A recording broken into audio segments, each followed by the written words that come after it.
Good morning, boss. How are you, my friend? Good stuff. Good to see you. Yeah. See you. Good to be in beautiful British Columbia. Good to see you, my friend. Thanks for being here. You kicking it off? Yeah, I'm kicking it off. All right. Great. Go for it. Good to see you. Fire away. Hello, everyone.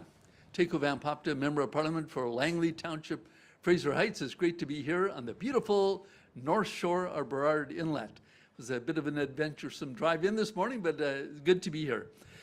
Today I have the great honor of introducing Pierre Poilievre, leader of His Majesty's Loyal Opposition and leader of the Conservative Party.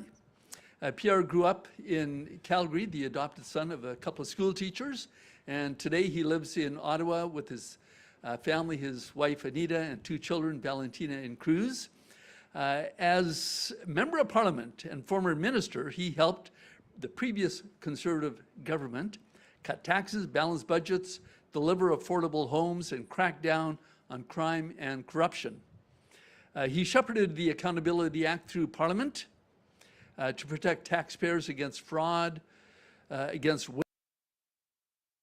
And when he was a housing minister, housing was affordable. The average house was around $450,000, and the average rent for a one-bedroom apartment something under $1,000 a month. People could afford homes in safe neighborhoods, and they could afford to put food on the table.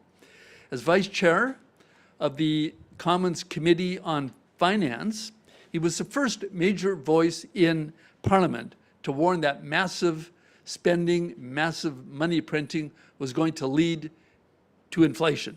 Mark Carney, on the other hand, wrongfully predicted that prices were going to come down. Pierre also led the charge against the carbon tax, toughening laws to fight crime, banning drugs, and unlocking resources. Now, the Liberals claim that these were all their ideas, but it was this man who came up with the ideas. In the most recent election, we won more votes than any Conservative Party ever had before. We added 2.5 million voters to our voter base, and we did very well with young people and working Canadians. We're very proud of that, and we're only just beginning. Pierre has great ideas to make Canada stronger, more self-reliant, and more affordable for Canadians so that they can live in comfortable homes, in beautiful neighborhoods, on safe streets. Ladies and gentlemen, Pierre Poilievre. Here. Thank you, sir. Thank you very much, Taco. What a beautiful day, minus the traffic. An incredible day here in beautiful British Columbia. Merci tout le monde d'être ici pour parler de la défense des propriétés, aussi pour parler de l'abordabilité, la sécurité et un Canada qui est plus autonome. C'est la raison pour laquelle nous sommes ici. I want to thank Taco Van Popta, not only a member of Parliament from our caucus, but the chair of our Property Rights Task Force, who will be helping to protect British Columbians against the recent threats to their homes. We've got Sukhman Gill, our Member of Parliament from Abbotsford, South Langley, a farmer, a small businessman, an MP, Jeff Kibble, a naval veteran and a brilliant MP from Vancouver Island, and Stephen Curran, our candidate in North Vancouver, Capilano, very successful British Columbian who has a tremendous track record in the community, in business, as a family man, and as a future Member of Parliament. And they all share in the Canadian promise, the promise that anyone from anywhere can achieve anything, that hard work comes with an affordable home and food, life on a safe street, home ownership, the ability to raise a family, live in security, and retire with peace of mind, all with a flag on the front porch representing our pride in our beautiful, affordable, safe, and strong future. That promise is broken after 11 years of Liberal government. The cost of homes, food, and fuel are all skyrocketing. Crime is out of control. Immigration is broken, and our economy is weak, shrinking, and overly dependent on the U.S. Now, Mark Carney promised that he would reverse everything that he had said and that his party had done in the preceding 10 years when he ran in the last election. But we're now in the second year of Mark Carney Liberals, and we see that all of these promises were an illusion. Nothing has changed. Everything is worse. More costs, more crime, more corruption. Mark Carney is just another Liberal. People are paying record amounts for gas. Sure, there's a war in Iran. Of course there is. But that doesn't explain why prices are 13% higher in Canada than in the United States, where they, of course, pay the same global prices, meaning we pay 22 cents a litre equivalent more than American consumers pay. And why is it that gas prices are about 50 cents per litre higher than they were under Stephen Harper, when the global oil price was the exact same $100 it is today, and when there were also wars in Iraq, Syria, and Ukraine? Why are they so much higher now under the Liberals? Well, because Mark Carney has given us a weak dollar, among the weakest in Canadian history, and his taxes drive up the cost at the pump. And that's why Conservatives today are renewing our call to get rid of all fuel taxes for the rest of the year. Get rid of the GST, the fuel standard tax, and, of course, the excise tax through to January 1st, saving you 25 cents a litre, $20 a fill-up, and $1,200 between now and Christmas. And Statistics Canada pointed out, the rise in energy prices is a major contributor to last month's increase in inflation, and Canadians see that at the grocery store, with food prices now rising twice as fast as when Mark Carney took office. Mothers have to turn back items at the checkout because their bank accounts have emptied before their grocery card has. That is hard, it is humiliating, and it should never happen in Canada. A quarter of our children go to school hungry every single day, according to this government's own data. Canadians see the results also in a weak overall economy. Liberal taxes have driven away investment, jobs, and opportunity. In fact, in the first 3 months of 2026, venture capital investment in growth stage companies was zero. Now, the Liberals love to brag about foreign direct investment. Foreign direct investment? According to Statistics Canada, that increase is exactly the result of one thing: American companies buying out Canadian companies. Not new investment in new activities, simply taking ownership over Canadian assets. They get the control and the ownership, not investment. For every dollar of foreign investment in Canada coming in, $2 have left.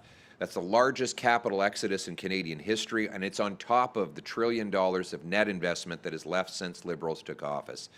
Stats Canada reports that 112,000 Canadians have lost their jobs since the beginning of this year. Unemployment is now 6.9%, a third higher than in the U.S. and the second highest in the G7. No wonder the Office of the Superintendent of Bankruptcies found that in the first 3 months of 2026, the number of Canadians needing to reorganize their finances to avoid bankruptcy has gone up by 8%. In fact, it's the highest level since 2009, in the middle of the Great Global Recession, and no wonder CMHC says that mortgage delinquencies have reached the highest level since COVID.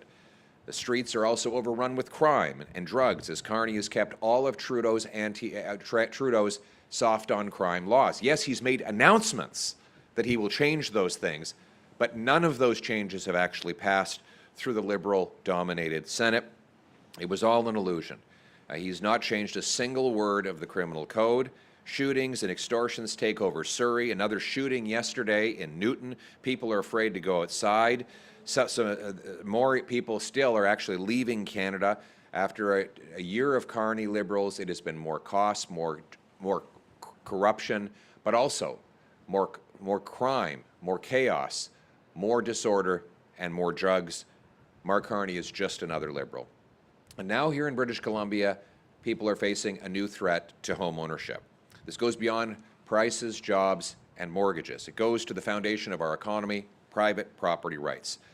Last August, the BC Supreme Court ruled in the Cowichan Tribes versus Canada, a federal lawsuit involving the federal government, that Aboriginal title takes priority over land owned fee simple. That includes the legal term for home ownership and small business title. And it ensures that Aboriginal title will take precedence over small business owners and homeowners. The ruling covers 800 acres of Richmond worth $1 billion, but has an impact right across British Columbia, because almost all of the province is under some sort of claim. And if this precedent holds up, then all of British Columbians may face of the loss of their title. Hardworking British Columbians saved up, made a down payment, paid mortgages and property taxes, and now they live in fear that they could lose their homes. Many of our treasured retirees who just want peace of mind so that they can enjoy the retirement they earned now fear they could lose their most valuable material asset, their home. And where is the federal Prime Minister in this federal lawsuit? Again, the Cowichan case was not directed at the government of British Columbia, but at the government of Canada, and he leads that government.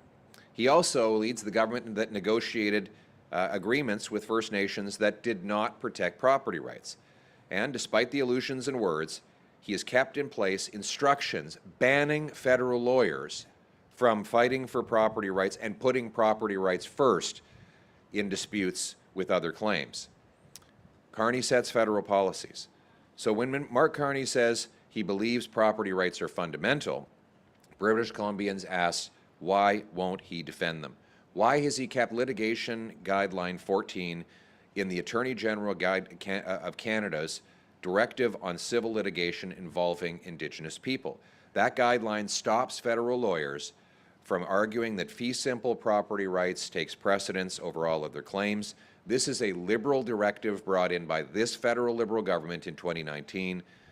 Mr. Carney has kept it in place.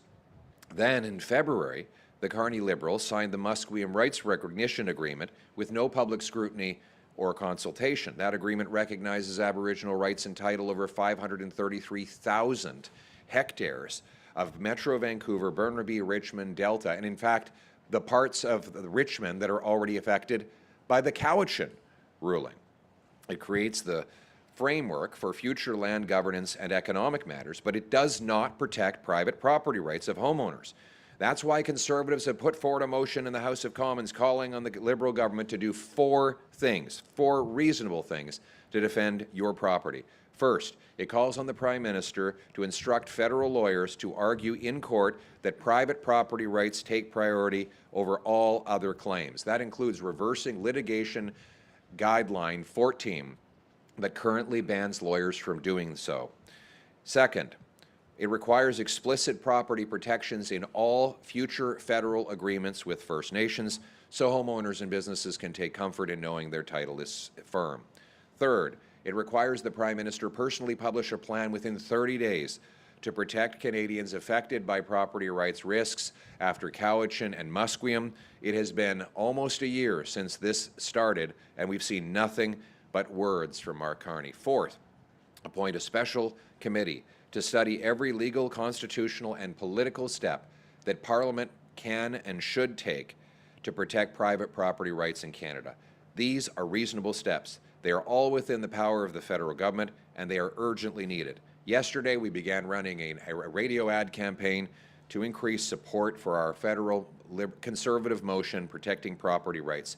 Contact your member of Parliament and tell them to vote yes for property rights on Monday in the House of Commons, because BC homeowners cannot take Liberal sound bites to the bank, they cannot use Carney's words as collateral, and they cannot protect their homes with another photo op, another promise, or another Liberal illusion. If Mark Carney really believes private property is fundamental, if it is not just an illusion, then he should act accordingly and vote for our motion. He can defend owners, he can put property rights first, and he can work with us to restore the promise of Canada, a country that is affordable at home, safe at home, and strong at home. Thank you very much.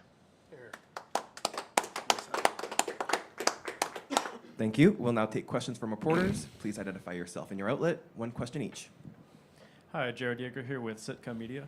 So we're seeing land claims all across Canada, but there seems to be the most uncertainty here in British Columbia. So I'm wondering what makes the situation here so unique? What's unique about British Columbia is that we haven't had land cession treaties like in the prairies, for example. In the prairies, you have treaties where the First Nations ceded claims on large parts of lands in exchange for other things, the land that they now do control, financial compensation, and other concessions. Those treaties did not happen, at least not on the same scale in British Columbia, and as a result, you have a lot of claims with no session whatsoever. And that's why British Columbia is unusually threatened by this ruling, although there are other parts of the country where this precedent could spill over. In places where there are not land cession treaties, in Ontario and parts of Quebec and Atlantic Canada, you might also see risks. But right now, British Columbia really is ground zero. And in this province, you have basically every square inch of the province that is claimed by one or another First Nation group. So if you take the Cowichan ruling and apply the precedent province-wide, you could see basically every major British Columbia community threatened with the loss of home ownership that we now face in Richmond. Hi, Daria Zargo with Global News. On that strain, what's your reaction to the Supreme Court of Canada agreeing to hear the BC government's appeal of the ruling to incorporate UNDRIP into BC laws? Well, did you want to, you were saying something, do you want to jump in this one? I'm just going to bring forward my lawyer here. This is, he's the chair of our Property Rights Task Force. Go ahead. Good. I believe you're referring Are to you the... billing by the hour, by the way? No. Okay, all right. No, free today. I believe you're referring to the Gitskala case, which came as quite a surprise out of the Court of Appeal to David Eby when he discovered that the court actually put teeth into the DRIPA legislation. I think that was a big surprise to David Eby. He tried to backpedal from that, and he ran into trouble with his own caucus. So I believe that that decision from the Court of Appeal was wrongly decided. I'm very happy that the Supreme Court of Canada has given leave to hear it, and I'm sure that many people right across our country are going to be very interested in the outcome of that decision. Thank you. And I would just add that Conservatives voted against UNDRIP. We think that it creates a bad legal framework that could potentially risk resource development, home building, and maybe even home ownership. So these bills that Liberals and NDP governments have passed are now bringing serious risk to our economy and to our people, and it's time to reverse course. Thank you. Hi, Leanne Young from CBC. So do you think Premier Danielle Smith should call a referendum on Alberta's place in Canada? And in that vein, as an Alberta MP, what action will you try to take to keep Alberta within Canada in the face of a referendum? So I'm a strong Canadian federalist, a proud Albertan, and a proud Canadian. I want a strong Alberta within a united Canada. And all conservatives will be campaigning for Canadian unity in Alberta, and potentially, we hope not, but potentially in Quebec as well if the separatists win there. We believe that Alberta deserves a fair deal in this country, which means that we unblock the resources, we allow the oil and gas sector to grow, we get the federal government off the backs and out of the way of Alberta workers and small businesses so the province can prosper, reverse the gun grab and other unnecessary federal Liberal irritants, but all for the purpose of making our country more united, more affordable, and more strong. It is the job of the Prime Minister of Canada to unite the country. And as Prime Minister in waiting, I will begin that work myself. I will be campaigning across the province of Alberta, encouraging Albertans to stay as part of the Canadian family and encouraging nationwide unity for all Canadians. Just in French as well, please. Merci beaucoup. Tout d'abord, le Parti conservateur et moi supportons un Canada uni. On veut un Alberta qui est fort dans un Canada uni. Nous voulons que les Albertains puissent accomplir leur potentiel en débloquant les ressources naturelles, en enlevant les coûts et les obstacles du gouvernement fédéral, des autres politiques qui dérangent des Albertains, comme le repris des armes d'épaule. Et nous allons continuer de se battre pour les intérêts des Albertains en ces questions. En même temps, nous reconnaissons que la responsabilité principale de n'importe quel premier ministre, c'est d'unir le pays. Et moi, en tant que Premier ministre futur, je vais commencer ce travail dès aujourd'hui. Les conservateurs vont faire campagne pour convaincre les Albertains de rester au Canada, d'unir notre pays. Nous allons faire la même chose au Québec si le PQ gagne des élections et tient un référendum. Nous allons encourager les Québécois de rester unis ici au Canada. On veut un pays qui est uni, qui est abordable, qui est sécuritaire. And if I can be nostalgic for just a moment, I just want to recognize that it was only about 10 years ago, under a Conservative government, where there was absolutely no separation movement whatsoever in Alberta. That's right. And the PQ and the BQ, the two separatist parties in Quebec, they didn't even exist anymore. They have been wiped off the electoral map. And it was thought that separatism was a thing of the past in Canada. I want to thank Prime Minister Harper for uniting the country in that way, because it is the job of a Prime Minister to unite.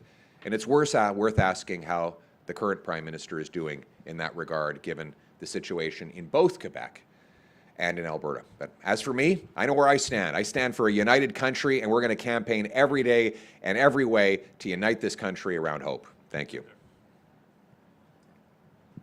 Hey, Mr. Poilievre, Kevin Chirac, CTV News. As I'm sure you're well aware, Indigenous rights and DRIPA has become a political flashpoint in BC over the past few months or so.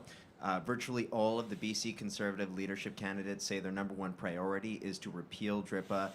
Premier David Eby has gone back and forth on amending DRIPA, and it's resulted in a response from First Nations groups, including threats of lawsuits and protests for major projects. So I'm wondering, with this motion that you're set to introduce on Monday, how do you think that'll impact government and Indigenous relations?